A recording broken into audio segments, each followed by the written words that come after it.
I think the hardest part about having cancer was not having control over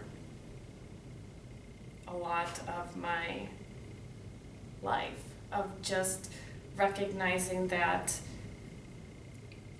it happens. It doesn't, we don't know why it happens. Sometimes there's things that, they can happen. Sometimes there's things that, that make you more likely or less likely or this and that, but ultimately it just happens, and it doesn't, there's no rhyme or reason to who gets it and who doesn't.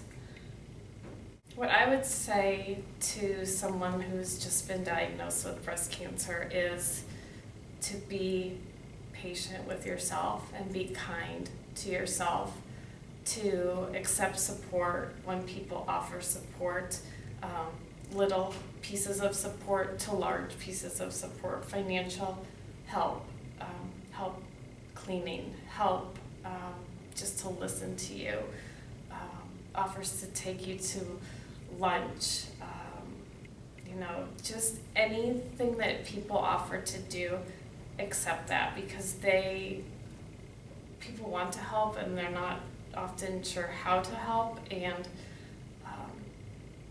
and as awkward as that can be for sometimes of not knowing what to say or what to do, just having people reach out, accept that, just accept it, and take the time to talk to people about how you're feeling.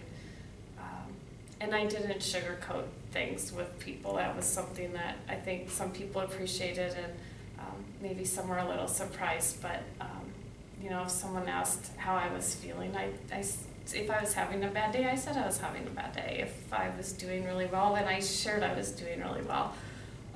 I just wanted to be as open and honest about the process as I could. Can-Do Cancer made a difference in that, honestly, first and foremost, the name of the organization says it all. It was just a constant reminder to me that in the word cancer, which is, one of the worst words in the world, there's an amazing word of can.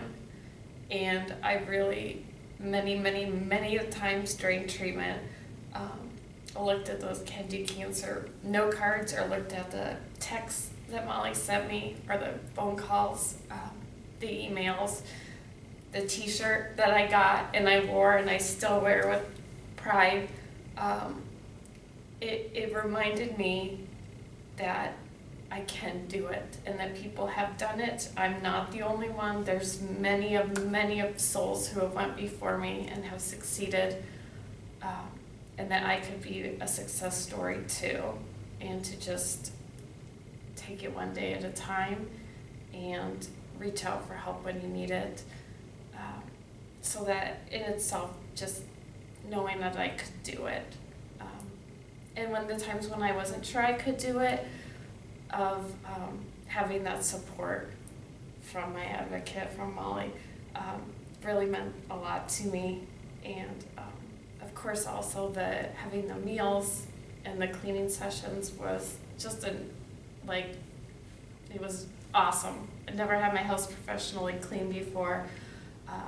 And when you're in the middle of chemo and not feeling well, to have a couple people swoop in and in a matter of an hour and a half have your house clean and sparkling, shining, and it was an awesome feeling and such a pick-me-up and lift for me, and a relief for my husband as well. And the same thing with the gift cards, of just having a go-to for meals for him, because there were lots of days I didn't feel well. I didn't want to smell things cooking in the kitchen, and so for him to be able to just go out and grab a meal was a godsend.